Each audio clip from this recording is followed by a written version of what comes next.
ذاك العظيم في علا من أبدع الكون سوى الله الله الله الله الله الله يا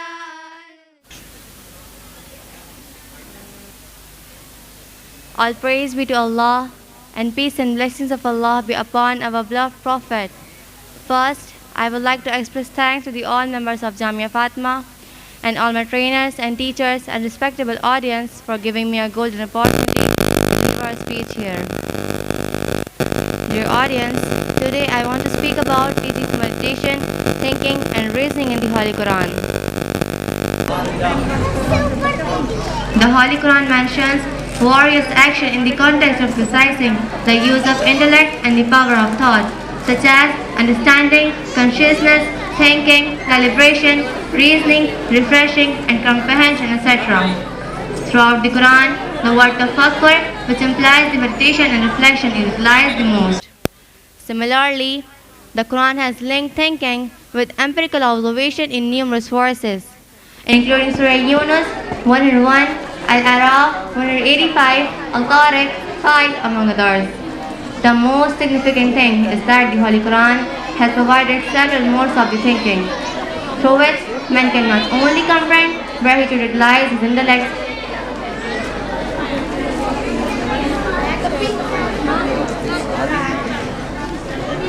but also gain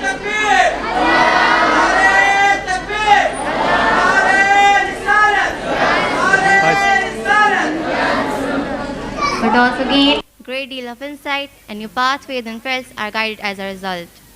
Pondering over the Quran, Allah has called for meditating on His book in several verses of the Holy Quran. For example, He Almighty says, "This is a blessed book which we have revealed to you, and Muhammad sallallahu ta'ala alayhi wa sallam, that they might reflect upon its verses and that thoughts of understanding would be reminded."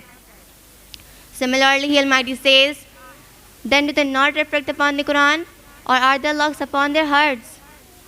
The knowledge of Arabic literature, lexicography, tajweed, and tafsir is essential for the reflection on the Holy Quran.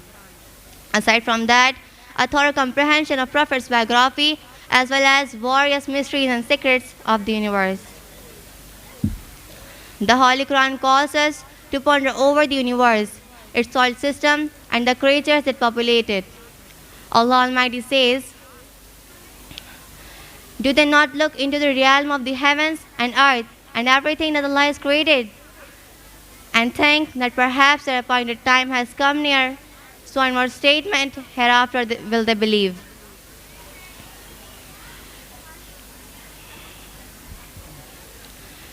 Dear audience, say, observe what is in the heavens and earth, but of no avail will be sign or warners to the people who do not believe. Allah has elevated the ranks of the servants who reflect on the creations of the heavens and earth, as well as various mysteries and secrets of the universe. But who come to know the reality of the cosmos and its maker? Dear audience, these verses of the Holy Quran encourage and motivate individuals to learn the cosmology, astronomy, physics, particularly astrophysics, geography, oceanography, and earth science. May Allah guide us all and grant us the knowledge of the Quran in order for us to meditate and recognize Him in rightful manner. Ameen. With that, I conclude my speech. Thank you for listening to me with great patience. Assalamu alaikum wa rahmatullahi wa barakatuh.